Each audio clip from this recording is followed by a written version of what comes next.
All right, let's head back to our demo assignment right now and head in to Google Classroom tip number 13.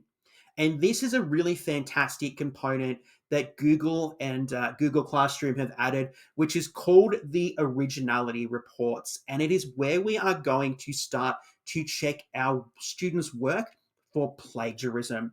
So again, we're going to create our assignment. We're going to fill in all of the relevant information. We're going to attach or we're going to create our template, whatever resources our students need. All right, we're going to decide who this particular task is assigned to. We're going to decide whether this is graded or ungraded, our due dates. All right, and then down here, you will see that there is an option to tick for check plagiarism.